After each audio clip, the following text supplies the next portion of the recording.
3년 전 강원도의 한 골프장에서 골프 카트에 앉아있던 30대가 날아온 골프공에 맞아 한쪽 눈을 실명하는 사고가 있었습니다. 당시 공을 치라고 했던 캐디만 재판에 넘겨졌는데요. 골프장이 애초에 잘못 설계된 탓도 있기 때문에 골프장 측에도 책임을 물어야 한다면서 피해자가 항고했고 검찰이 사건을 다시 수사하라고 했습니다. 자세한 내용 이윤석 기자가 취재했습니다. 강원도 원주에서 손꼽히는 대규모 골프장입니다. 해발 400m 천혜의 청정지역 힐링 골프장 45홀 컨트리 클럽입니다. 30대 여성 A씨는 지난 2021년 10월 지인들과 골프장을 찾았습니다. 끔찍한 사고는 4번 홀에서 일어났습니다. 이곳은 처음 공을 치는 드라이버 티샷 위치보다 10m 앞 왼쪽 방향에 카트를 세우는 구조였습니다. 안전을 위해 옆이나 뒤에 주차하는 일반적인 골프 코스와 달랐습니다. 당시 A씨는 캐디 안내에 따라 다른 여성 지인과 함께 카트 뒷자리 구석에 앉아서 대기했습니다. 해당 코스 왼쪽엔 높은 산이, 오른쪽엔 낭떠러지가 있어 보통 카트가 있는 왼쪽 방향으로 공을 치는 곳입니다. 남성 B씨는 캐디 안내에 따라 공을 쳤습니다. 처음 친 공이 코스 밖으로 나가자 캐디는 한 번 더 치라고 권유했습니다.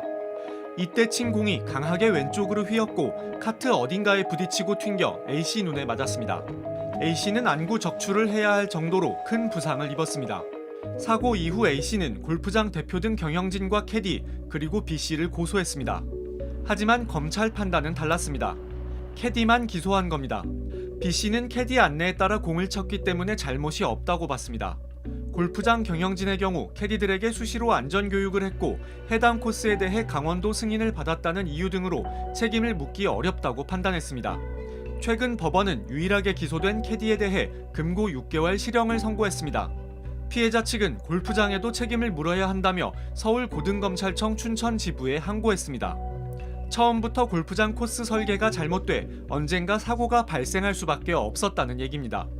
사람들을 다 모두 내리게 해서 뒤로 오게 했다라고 교육만 했다고는 그게 되는 게 아니라 일단 카트가 앞에 세워져 있으면 그 카트가 보면은 쇠로 되어 있잖아요. 그럼 쇠에 맞고 공이 뭐 어디 사방팔방으로 튈 수 있는 건데 그게 튀어서 뒤로 올 수도 있는 거잖아요. 그러면 골프장 측이 카트 주차 공간에 안전망 설치 등 최소한의 조치를 했다면 사고를 막을 수 있었다는 겁니다. 강원도청 관계자는 취재진에 골프카트 주차 위치 등은 허가 내용과 무관하다며 검찰 판단과 다른 설명을 했습니다. 최소한의 시설 기준을 갖췄으면 그냥 인허가를 해주는 거예요. 거기다 세우라고 승인해준 게 아니죠. 우리한테 사업계 승인 갖고 올 때 그런 내용 자체가 없는데. 오히려 골프장 측에 여러 차례 경고했다고 했습니다. 저희가 매번 점검 갈 때마다 항상 얘기하는데 플레이어보다 사람이 앞에 있으면 안 되거든요. 본인들이 카트를 그렇게 세웠잖아요. 그거는 본인들이 운영상의 과실인 거죠.